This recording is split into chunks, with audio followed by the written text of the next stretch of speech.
Hi, my name is Haley Amato, and I am going to be showing you my digital portfolio.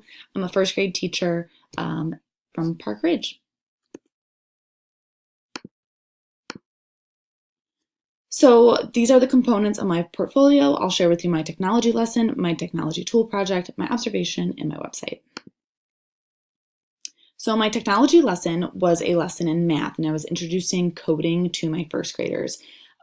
So to start off without any technology, I told the students, I stood on one side of the room and I told them that they needed to give me directions to go to the other side of the room.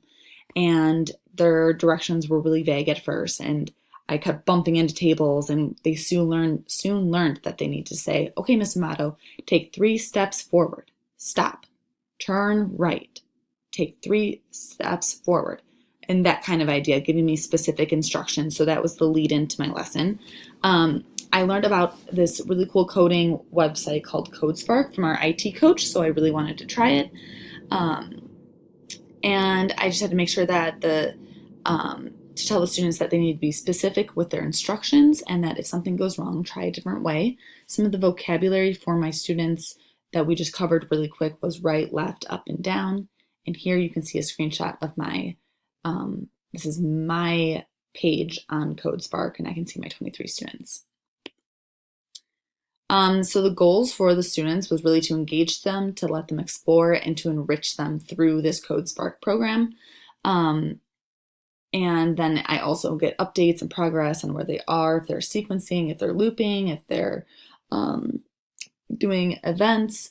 And the best thing about this was that English language learners are able to do this because coding is a language within itself, and anyone can code, and it's not English language based. It's more imagery and directions and counting. So this technology tool was really great for all learners. And here you can see some of the students using it. So they have these images and these characters, and they're really giving their character directions on how to get to their token, and they have to do it all in one try. So they were redoing it a lot, but that's the whole process. They were working together and really collaborating and talking through, okay, we need our guy to go 4 steps forward and 3 jumps up, and just trial and error. And then this is one of my EL students, and he was using that. So positives is that it's student engagement. There's no emphasis on English language, which is great because all the students were in the same boat at the same time. And it allowed for teamwork and problem solving, and that's where I really saw the students talking to one another. Some improvements were, it was our first lesson, so it was a little rough, so a little more explicit modeling, but we did our first lesson a few weeks ago, and after a few times, they knew exactly what to do and how to use it, so that was great. And then the WIDA standards that it hit were listening, reading, and speaking. It hit all the ISTE standards as well as Common Core. For part 2, my technology tool project, I decided to try Seesaw. I've heard of it. I haven't really used it, so I was excited to try a lesson with it. And I actually used, for my other ESL course that I'm taking right now, I learned about TPR movements that go along with certain academic vocabulary. So the students learned TPR movements that went along with each American symbol. I showed the students how to record the video using Seesaw, and then using sentence frames, the students recorded Seesaw videos demonstrating what they learned, and then they uploaded it onto the classroom feed. So here is a picture of, we have 2 students, one's videotaping on the Seesaw app, and the other is doing her TPR movements. I have sentence frames for that oral language proficiency. My name is blank, and I live in the United States. Our national symbols are, and I provided some images. Here's another partnership recording their videos, and then I also added the WIDA standards on here as well. I have 2 videos. This first video is a native English speaker, and this second video is a Yale student of mine. So I wanted to show you the difference, and then... My name is Stella. I live in the United States.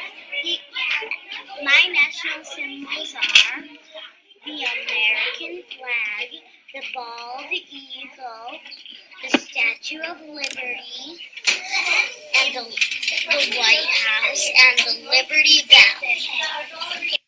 So that is a native English speaker, and this is my EL student. Go.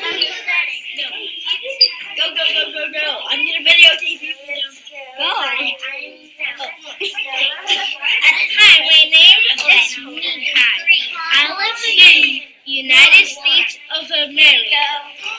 I'll be teaching you about the American symbols. The American flag. The bald eagle. The Statue of Liberty. Be brave. The White House. And the Liberty Bell.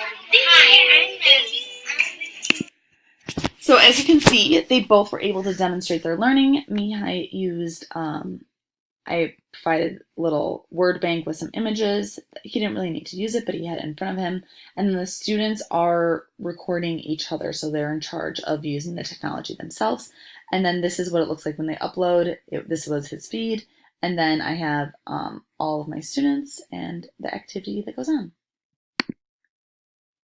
So with Seesaw, the students took ownership in their learning. They worked with partners to video record and upload, and I was able to have all the videos in one place for assessments. Some improvements are, it was a little difficult to use at first, but the first graders will get better with it over time because it needs practicing. My hope is that I start using this in the beginning of this next school year so I can really see their progress from the start of August all the way to June, and it's all recorded in one place. And then it really does hit all the standards here for WIDA and ISTE. And then for Common Core, the main standard we were focusing on was describing people, places, things, and events with relevant details, expressing ideas and feelings clearly. So for part 3, my observation, the tech tool that I observed the librarian using was called Osmo, and I was so excited for this. I've heard of it, but I had never seen it. The activity, she was using it within her STEM station. So some students were working with building blocks and puzzles, and then this was its own station, and the Osmo lesson was for spelling words. And it's a great technology tool because it enables the iPad to recognize physical interactions and give instant feedback to students. And down here you can see it can be used across all content subjects. It was so exciting to watch the students use this. They couldn't believe it. They were so excited.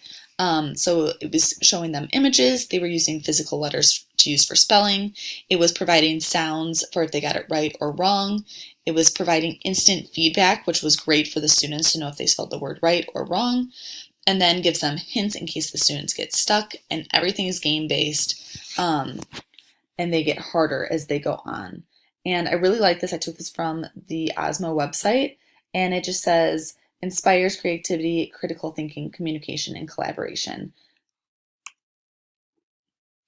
The positives were that it was highly interactive, can be used across multiple subjects and skills. So I can see this being used with ESL students to practice that fluency in language. And then students can work together or independently.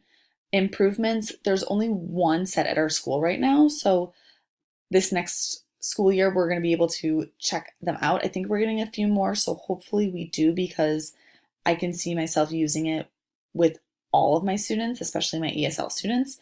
And then it really hit on those WIDA standards, ISTE, and Common Core.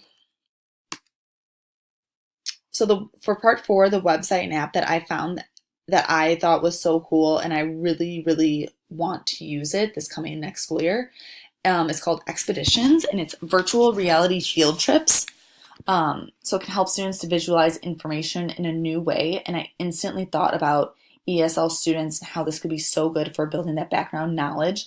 If they come here from a different country, it might seem really scary. So being able to show them, if you're learning about the American symbols, taking them on a virtual field trip to see the White House, the teachers lead the expeditions and their students are able to interact with it. Click on images, information will pop up. And it also is shown to help students retain information because it is so engaging and it uses 3D imagery. So some of the pros, all students can experience the VR field trips. It can help with that background knowledge. Even if a student is coming from a different country, they could take the students on a field trip to where they just came from a different country. If they come from Australia or Europe or Mexico, being able to show them and their culture of where they're coming from can really build that classroom community. And then students are able to explore on their own, or the teacher can lead the expeditions. Some cons are that devices are needed in the classroom, so students might have to share devices if you don't have enough. So having that available, and then it needs to connect to the content and skill the students are learning. For ELLs, it's very engaging. It's a way to show them the places that they're learning about, and it helps with memory and retention. And that is my portfolio of all the websites and apps that I've been using in the classroom, and look forward to using this coming school year with my whole class, and especially ESL students. Thanks.